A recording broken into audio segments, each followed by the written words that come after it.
Ay, magandang araw sa inyo mga kapatid. Meloy po. Neto mga nakaraan araw, nagkaroon ng parang sagutan kami ni Sento. Sa una pa nga sa comment section eh. Tapos hanggang sa sumampa siya kay Papa Smug, tapos kinontent nila yung content ko. Actually, gusto ko talagang sumagot nun si Libayan eh. Si Libayan talaga ang gusto kong makasagutan dito sa YouTube. Pero since natakot naman sa akin si Libayan, ang sumasagot sa kanya yung mga vlogger niya, na mga bobong vlogger din naman, hindi kayang ipagtanggol si Libayan katulad ni Michael Machate. Hindi tayo kakayanin ni Michael Machate. So, Libayan, humanap ka ng vlogger mo na medyo maangas-angas naman, yung medyo maibubuga naman, hindi yung pag-uusapan yung burol, no? At saka kung ano-ano pa. So ito, nagkaroon nga ng umakyat si Sento doon sa channel ni Papa Smug at kinontent niya ako. Nakita ko, pinanood ko, parang hindi maganda sa ano ko eh. Basta meron siya nasabi sa akin na hindi. Pero anyway, hindi naman yan ang pinaka-main purpose kung bakit tayo nag-live ngayon. Ay, nag-record ngayon. Kundi para humingi tayo kay Sento Camacho ng paumanhin kung nadamay ka dito sa ano na ito, sa advokasya namin na ito, no, na isiwalat ang pagkakamali ni Libayan. Eh, sumausaw ka kasi. Hindi, joke lang, joke lang.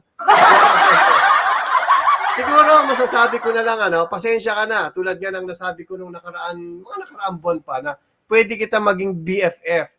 Naniniwala naman ako na mabait kang tao eh. Siguro, alam mo, Sento, maling panahon lang na nagkakilala tayo. Alam mo kung nakilala mo ako sa ibang panahon. Naku po, Sento, baka best friend kita. Pero maling panahon yung naano natin. Nakilala mo ako sa ganito at nakilala kita sa ganyan.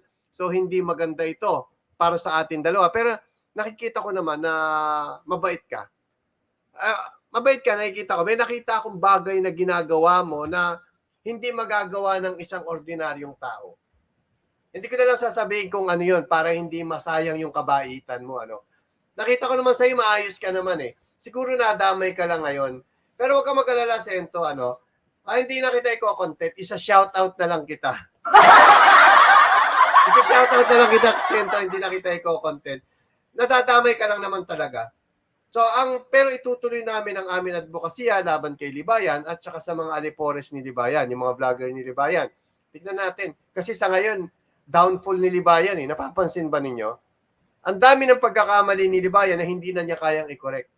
Lumulubog na sa kumunoy si Libayan ngayon. Katunayan, hindi niya ako ma-debunk. Siguro mag-i-stick na lang kami doon, kami mga ampalaya, mag-i-stick na lang kami ron.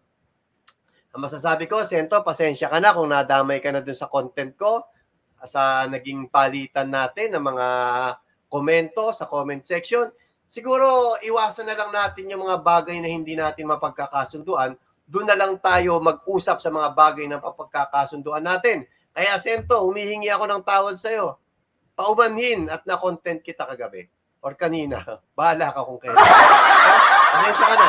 Ingat sa'yo, Sento. Hindi ako galit sa'yo. Ingat sa'yo.